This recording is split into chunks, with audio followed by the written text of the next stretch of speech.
মৃত ব্যক্তিকে ভুলে থাকা যায়, সান্ত্বনা নেওয়া যায়, বাট বেঁচে থাকা মানুষটা আমার নেই, অথচ সে বেঁচে আছে। এই কষ্টটা অনেক বড় কষ্ট।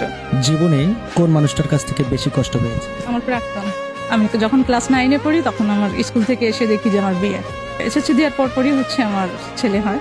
আমি সিঙ্গেল মাদার, আমার একটা ছেলে আছে। আমার প্রাক্তনের সাথে আমাদের কোনো কোথায় কেমন আছে না আছে জানি না। এখানে কার ব্যর্থতা ছিল? ব্যর্থতা বলতে সে বলেছে একজনের প্রতি তার ভালোবাসা হয়েছে। আমি থাকতে যদি সে কাউকে ভালোবাসে, নিশ্চয়ই আমি এখানে গৌণ হয়ে গেছি। ভালোবাসার সাথে সম্মানটা সম্পৃক্ত থাকে, ইভেন শ্রদ্ধাবোধ থাকে। স্বামী স্ত্রী হোক, প্রত্যেকটা সম্পর্কের প্রতি শ্রদ্ধাবোধ থাকতে হয়।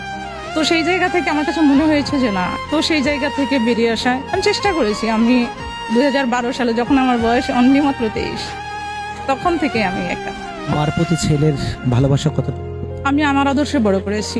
আমি এবং আমার ছেলে, আমাদের বাইরে আমাদের কোনো বন্ধু নেই। ছেলে কি বুঝতে পারবে যে তার বাবা নেই, যে অশূন্যতা সেটা পূরণ হয়েছে?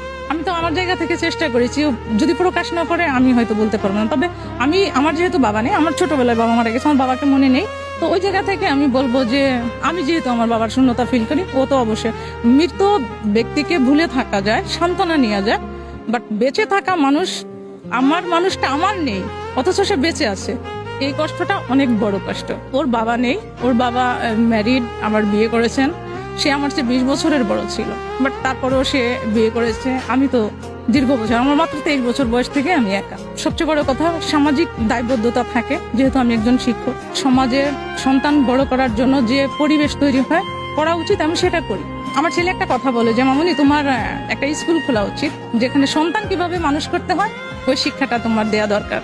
একটা সন্তানের ভালো মা হতে হলে কোন গুণগুলো থাকা দরকার? নিজের সব চাওয়া পাওয়া বিসর্জন দিতে হবে, বিবেকবোধ, এই দুই সমন্বয়ে জীবন যাপন করতে হবে। কারণ আমি কর্মফলে বিশ্বাস করি। আমি মনে করি যে আমি যদি এতটুকু পাপ করি, ওটা আমার সন্তানের উপরে এসে পড়বে।